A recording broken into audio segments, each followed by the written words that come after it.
Bonjour, alors aujourd'hui Scrapbook Tendance nous propose son kit de carterie du mois de juin.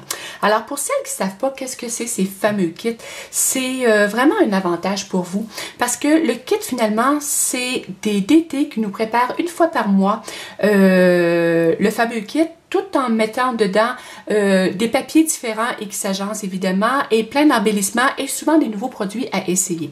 La valeur du kit normalement contient 25 $ de matériel, mais quand on arrive à la caisse, on a une belle surprise et finalement, il ne vaut que 20 $. Alors déjà là, pour l'économie qu'on fait, ça vaut la peine. Alors, moi, j'ai fait un petit peu de changement ce mois-ci. C'est moi qui ai eu la chance de monter le kit du mois de juin.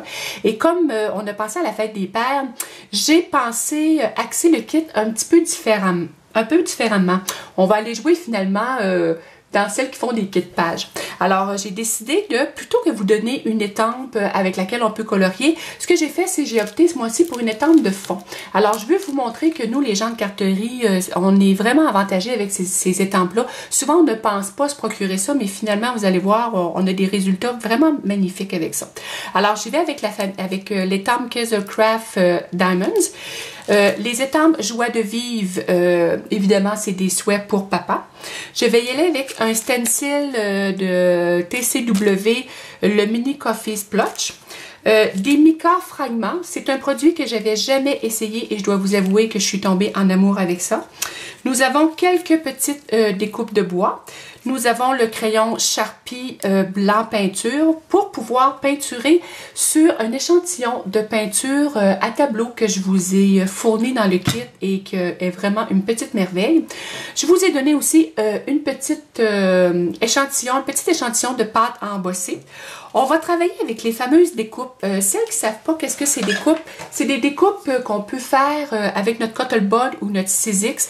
Moi ici, j'ai opté pour celle de Tim Holtz et j'ai aussi celle de... je la cherche, j'ai aussi celle de la Memory Box, la compagnie Memory Box Chloe's Team.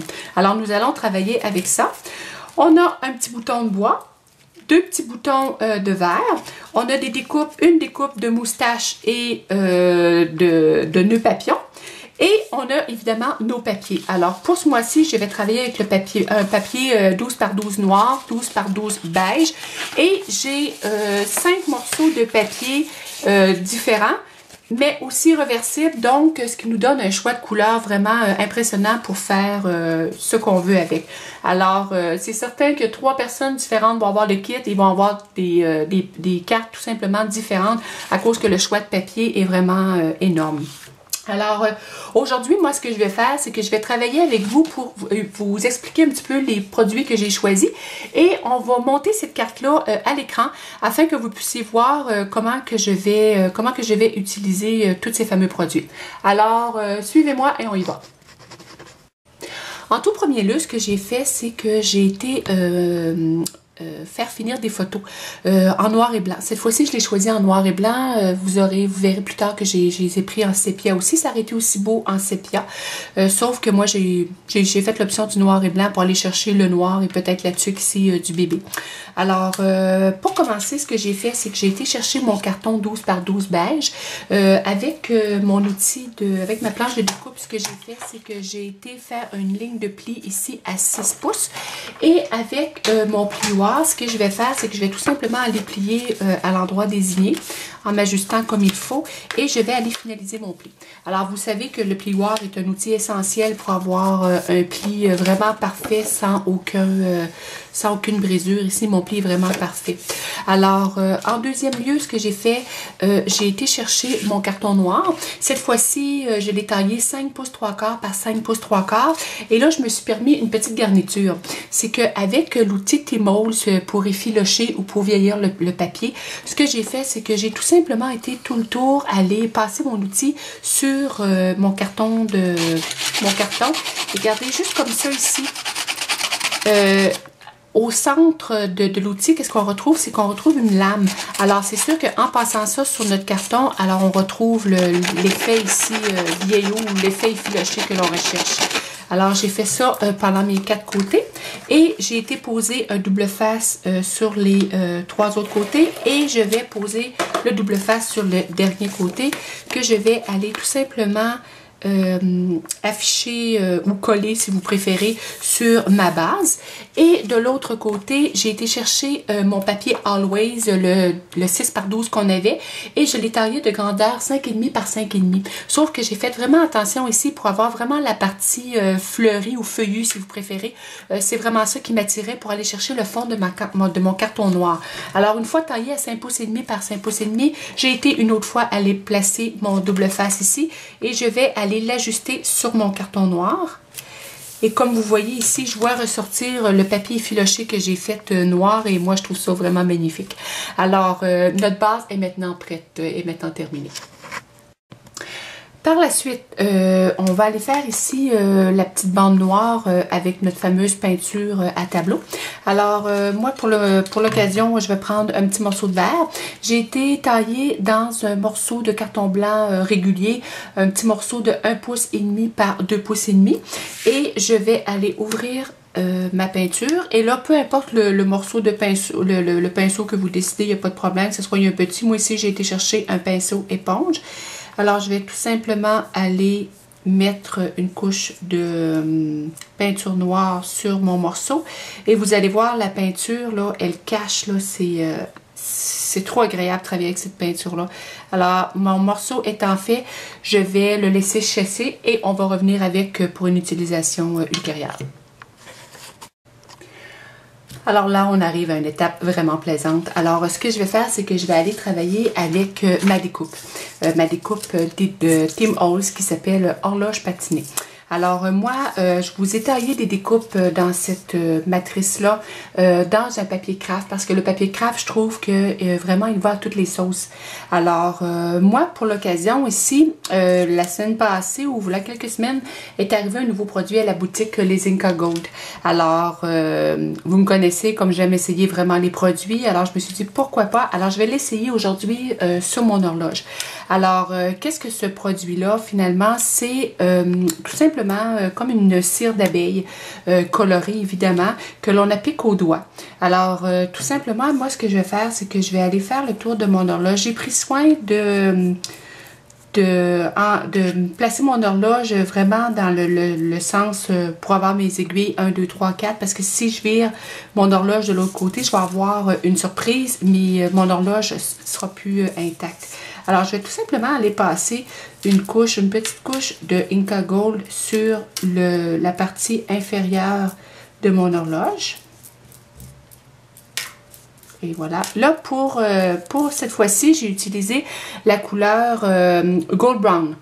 Et maintenant, je vais aller faire la partie supérieure, mais cette fois-ci avec la couleur graphite. Là, normalement, j'aurais dû aller me laver les doigts, mais pour le besoin de la cause, je vais y aller avec un autre doigt, tout simplement.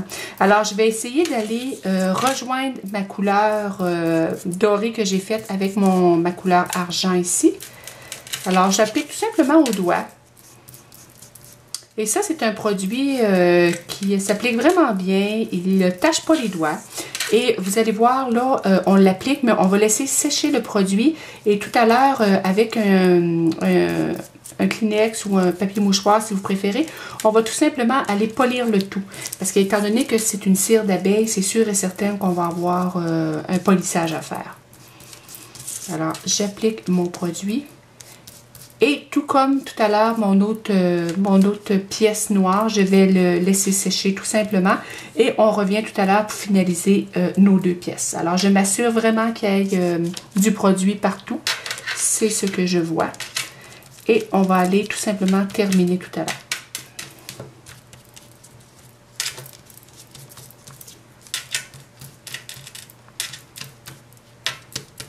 Et voilà. Alors, on va travailler lentement mais sûrement à la finition de notre carte. Alors, dans notre papier brun, on pourrait l'appeler ici nid d'abeille, j'ai été tailler un morceau de 5 pouces et demi par 1 pouce et demi de large. Et je vais aller l'appliquer à environ 2 pouces et demi du bas de ma carte. Et tout simplement, je vais aller chercher mon horloge, je m'excuse, que j'avais fait avec mes Inca Gold tantôt que j'ai laissé sécher. Alors, je vais tout simplement le reprendre et avec un papier mouchoir, je vais tout simplement aller le polir. Alors, vous allez voir, plus vous plus vous passez le papier mouchoir sur l'horloge et plus elle devient brillante. Alors ça lui donne un petit lustré vraiment que pour l'horloge c'était comme l'idéal. Alors je vais reprendre ma carte ici et avec mes ciseaux je vais aller la tailler au bon endroit. Alors je vais simuler mon endroit pour mon papier noir que j'ai fait tout à l'heure, mon petit carton noir qui va devenir ma petite bande de décoration ici en haut. Et comme je voudrais pas trop lui toucher, alors ce que je vais faire, c'est que je vais m'ajuster ici avec mon chiffre 12, faire attention vraiment pour respecter le côté de l'horloge.